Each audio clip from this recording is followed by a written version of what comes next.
Un saludo cordial a todos, bienvenidos. Mi nombre es Edwin Benedict Cruz Durán.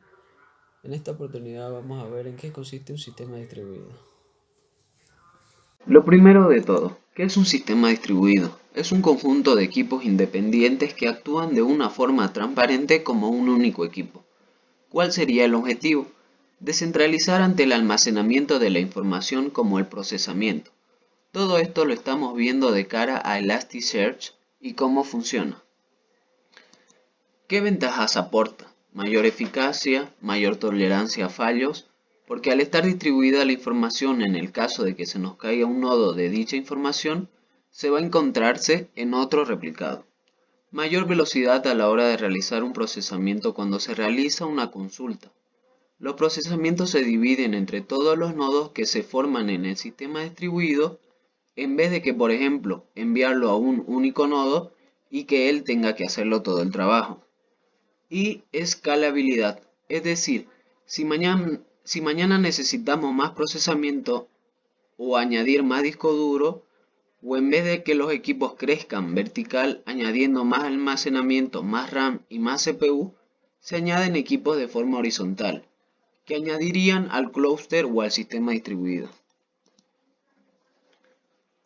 ¿Qué aporta una base de datos distribuida? Pues la información se almacenaría en diferentes sitios, es decir, en diferentes sitios de la red, físicamente, aunque lógicamente de cada al usuario final es una única base de datos. Cuando nosotros queramos acceder a la información, vamos a lanzar una consulta internamente, ya se sabe dónde está almacenado cada uno de esos datos. Independencia con respecto al sistema operativo, es decir, si el servicio se puede instalar en el sistema Linux o Windows, da igual, la base de datos es de forma distribuida y es completamente transparente el sistema operativo para el usuario final. La información se queda fragmentada y las réplicas aportan alta disponibilidad. A continuación vamos a ver un video, una especie de animación en la que vamos a ver cómo se distribuye en Elasticsearch esta información distribuida. Suponemos que disponemos de un clúster distribuido de Elasticsearch que está compuesto por 3 nodos. Entonces nosotros tenemos a través de una entrada de datos toda la información que vamos obteniendo. Elasticsearch paquetiza la información y la llama o la denomina SAR.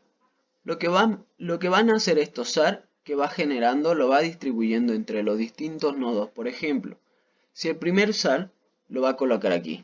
Para conseguir alta disponibilidad, como estábamos hablando antes, que es una de las ventajas de uno de los sistemas distribuidos, vamos a establecer que la réplica sea en 1. De esta forma, cuando yo indexo la información, se crea una réplica en un nodo distinto. Muy importante esto. Nunca se deba crear en el mismo nodo, ya que si tengo el SAR primario y la réplica en el mismo nodo, y este se cae, perdería esa información. Bueno, por tanto las réplicas se van a ir creando en nodos distintos en los cuales va entrando la información. Como se puede ver, va entrando los SAR, los paquetes y se van generando réplicas en nodos distintos. ¿Qué ganamos con esto? Si mañana, por ejemplo, ocurre un error y perdemos esta información, no pasa nada, porque en el 1 primario tiene una réplica de este nodo, el 2 tiene una réplica aquí y efectivamente todos tienen una réplica o el primario en otro nodo distinto. Entonces, ¿qué es lo que haría en este caso Elasticsearch? Se percata que hemos perdido un nodo y hasta que este nodo se recupere, lo que va a hacer, sabiendo que en ese nodo estaba esa información, voy a replicarla, pues si yo tenía aquí el 1 primario y ahora tengo aquí la réplica del 1, voy a poner el 1 primario aquí. Y bueno, esa información voy a ir cogiendo todos los SAR que había perdido y voy a seguir cumpliendo que las réplicas siempre sean 1, es decir, que tenga un SAR en un sitio y la réplica en otro.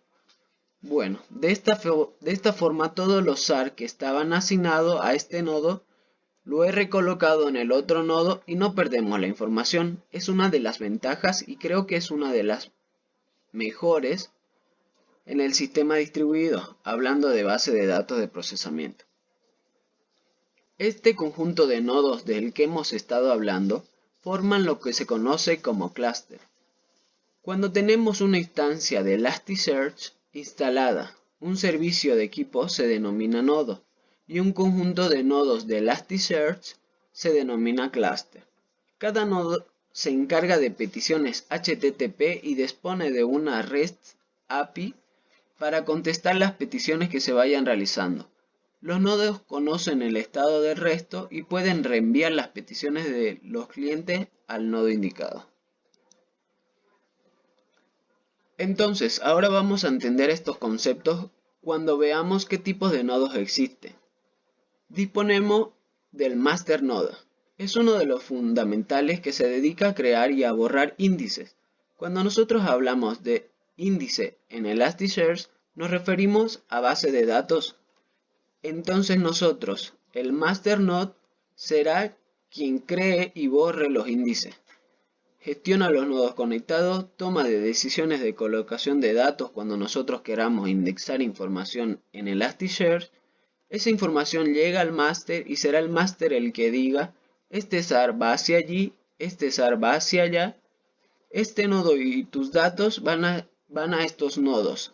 El que reparte de la misma forma cuando realizamos la búsqueda le preguntaremos al master node, donde realizamos la búsqueda de un determinado índice en una determinada base de datos. Y será el máster que nos diga dónde podemos consultar cada información.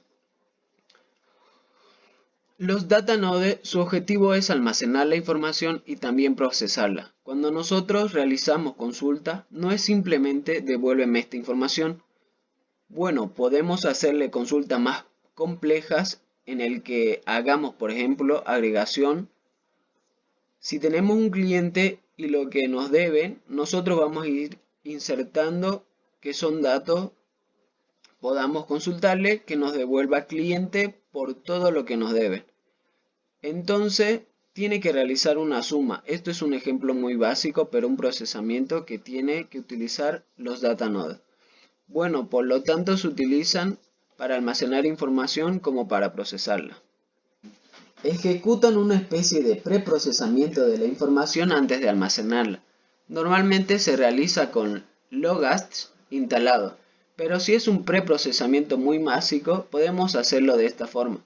Lo que se hace es recoger la información, aplicarle una serie de campos con unos filtros y después pasarla al master node, para que pueda realizar un indexado de dicho dato. Y el último de los nodos, que es el que más quería destacar, es el nodo coordinador. Lo que hace es encaminar las peticiones. Bueno, es un nodo que se instala en el cliente, como en este caso, por ejemplo, nosotros utilizaremos Kibana.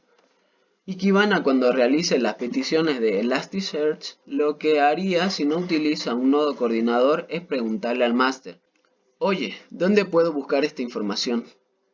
¿Qué pasa si nosotros tenemos un clúster sobrecargado? Porque el máster se dedica a realizar muchas tareas. Podamos sobrecargar un master cluster. Entonces el nodo coordinador lo que hace es mantener una comunicación constante con el máster, actualizándose toda la información que el máster sabe. La sabe el nodo coordinador. De esta forma, si nosotros con Kibana, en vez de conectarlo directamente al máster, se conecta a un nodo coordinador, el coordinador, cuando haya que buscar cierta información, no le va a preguntar al máster, ya que conoce lo mismo, sino que ya sabe dónde hay que buscarlo. Es una forma de evitar sobrecargar más al clúster a través del máster, y podemos hacer la consulta con la información que conoce el nodo coordinador. Además de saber dónde escribir y dónde leer, puede ayudar a la parte de procesamiento de datos, es decir, lo que se haría en un Mapper View, que se ve mucho en el procesamiento de calado de Big Data. Yo hago una consulta, como se puede ver aquí, se enviaría dicha consulta a los data nodes, los cuales van a hacer una búsqueda y una especie de preprocesamiento, que yo quiero tener un único resultado de una única consulta. Si tengo 3 data nodes, no quiero tener 3 consultas. Bueno, entonces lo que se hace es que los data nodes utilizan ese procesamiento que que le vamos a llamar una especie de mapeo, y ese procesamiento, una vez haya terminado, se lo envían al nodo coordinador, el cual hace una especie de unión de los datos obtenidos de todos los nodos y hace que representa el resultado final de Kibana de esta forma, ganando velocidad y no sobrecargamos al clúster. Conclusiones. Podemos resumir los sistemas distribuidos como una red de computadoras independientes que interactúan y se comunican a través de mensajes para completar una tarea. Y creo que esta arquitectura es el futuro, ya que puede ser democrática y más eficiente que las grandes redes de servidores de las megas empresas, ya que las personas cada vez pueden comprar mejores equipos de cómputo y la conexión a internet es cada vez más rápida, por lo que podrían compartir sus equipos para el uso de alguna iniciativa privada a cambio de una remuneración económica. Gracias por ver el video. Hasta la próxima.